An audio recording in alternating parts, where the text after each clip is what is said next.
So even though I mostly cover Marvel here at the channel, we've done several DC videos in the past, especially when something interests me, and I am very excited for the new Superman movie. Now the review embargo for that film doesn't actually come up for a couple of days or so until the 8th. So we're going to hear reviews coming from a lot of people that we know and trust in the industry, some of which are my friends, and I'm going to take what they say, obviously, with a lot more reverence than just some random critics online.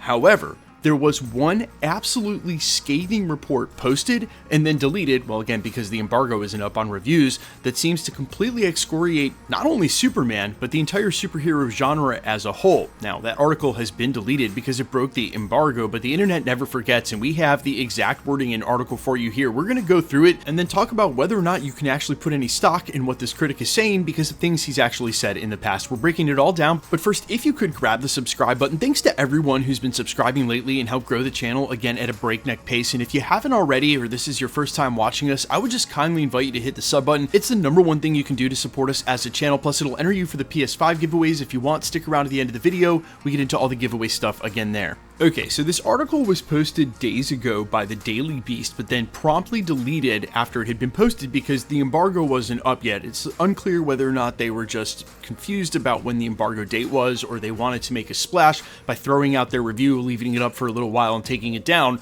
which definitely worked because here we are talking about it. But of course, once you've posted something to the internet, it never goes away, and this is what he had to say, quote, "Terrible new Superman is final nail in superhero cinema's coffin," where he goes on to say, quote, "Just as the seemingly indestructible Man of Steel is fatally weakened by kryptonite, so too is the once unbeatable superhero genre gravely threatened by audience fatigue." Tasked alongside Peter Safran with reinventing Warner Bros. DC movie brand with an all-new DC universe, director James Gunn strives to combat such lethargy with Superman, a rambunctious reboot of Action Comics icon that, tonally and narratively, is the exact opposite of Zack Snyder's grid-marked predecessors.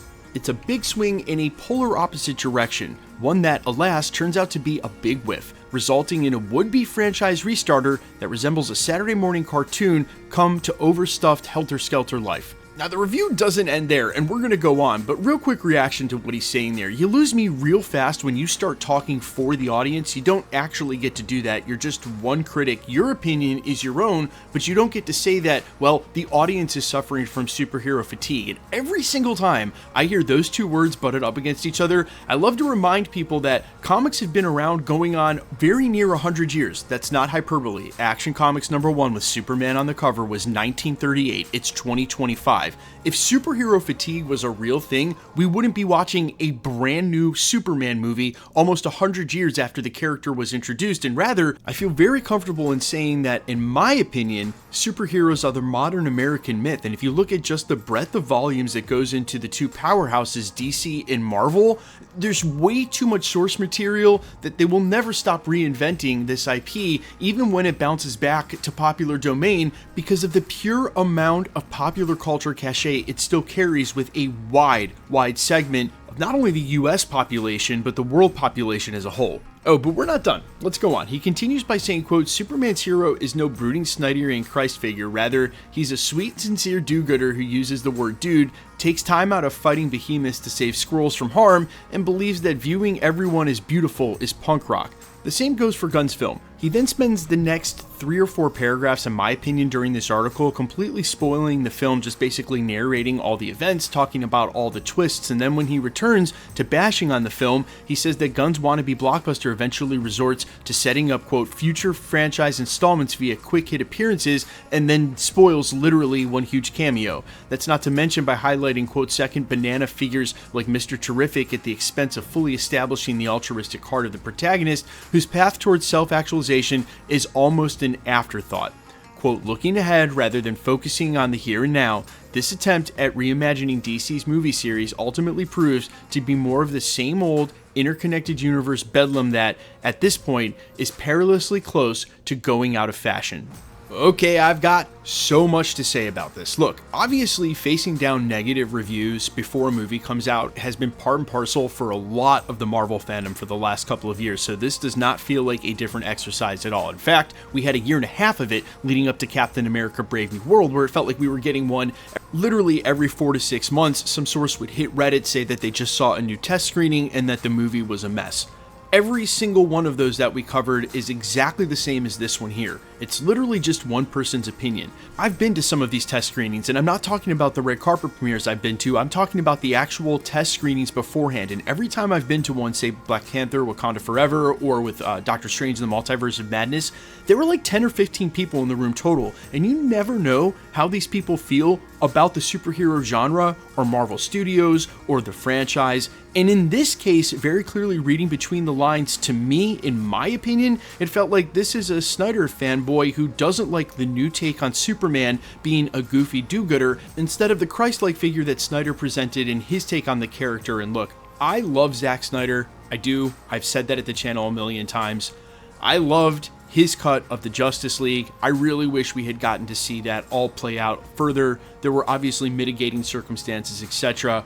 But I will also be the first in line to say that his take on Superman, to me, was not the Superman that I read in comics or the Superman that I'm familiar with growing up. So it's okay that this guy, this critic, didn't like the take on Superman because it was so different than what we just saw. But I mean, if you read Superman, you know that the Henry Cavill Superman that we saw probably wasn't as close to the comic book Superman as James Gunn and David Cornsweet have aimed this version of the character at, which I think for fans is ultimately a good thing. Now that said, we might want to put an asterisk by this entire review, because as some commenters on Reddit immediately responded as this was going and making its rounds on the normal subreddits, this is the apparently same critic who posted that Sinners was a terrible movie. And I don't know about you guys, but I went and saw Sinners, and although I didn't give it a perfect 10 out of 10 like some people wanted to, because I think at a critical time in the film it really falls down, and I can talk about a review for Sinners all day, but that's a totally different channel, let alone a totally different video. Third act had some problems. Other than that though, I give the movie a 9 out of 10, and I've rewatched it like 5 times. It's a really good film. No good film is without faults, but to say that it was bad or terrible, I don't know, man. That doesn't seem like the same film that I watched. And so in this case, again, just remember, when you hear any kind of reviews, people are super hype and tell you that it's the best movie of all time, in the same way that this guy said it was the worst movie and the nail in the coffin for the superhero genre. You never know what kind of biases people carry in their own opinions, and it's okay to go ahead and get a litmus based on opinions of what you're hearing around you, but try to maintain an open mind and form your own opinion regardless. It's totally okay to like something in the face of everybody saying that something's bad, and unfortunately with the superhero genre as a whole, and because it's become the forerunner in the Hollywood industry, anyone who wants to take aim at Hollywood is going to take aim at them. Anybody who wants to see a certain bend or agenda because of the parent companies that are making the films are going to take a shot at them, and that sort of negativity becomes basically the base level white noise, and it's even harder for a film to be good and be on its own, stand as a piece of art, when you've got all that pre-negativity that's going to get programmed into the zeitgeist before the film even has a chance to come out. And no matter what, unfortunately, we're in a place with superhero movies where that's always going to be the case because it's already become a thing. So unfortunately, I feel like at this point, no movie really gets to stand on its own with its own merit with no preconceptions. You can say it's a symptom of where we've become in social media. You would probably be right, but it still is the way that things are. You guys let me know all your thoughts though down below, both in reactions to this specific review or other things you've heard. I'm super excited for Superman and Fantastic Four. I have my tickets for opening weekend for both. Let me know your thoughts down below quickly. Let's get into the giveaway stuff. Guys, we just gave away a PS5 for the Ironheart finale. We're giving away another one in just weeks for Fantastic Four's drop in theaters. If you want to be entered to win, or for the ticket giveaways or any of the future giveaways at the channel, all the same rules will always apply. Hit the subscribe button because you need to be a subscriber, then leave a comment down below because it's truly random. The more videos you comment on, the better chance you have of winning. Hit the notification bell with all notifications turned on to better keep up with the videos and so you don't miss a drop. And of course, if you liked today's video, I'd appreciate it if you'd hit the like button. My name's Michael Roman. Find me in a couple of places, Instagram and Twitter at IamFires. You can also find me on Spotify, YouTube, Amazon, Apple, iTunes under the name AllFires. And while I would sincerely appreciate you checking my music out, thanks for checking this channel out. Stick around. We'll be posting again real soon.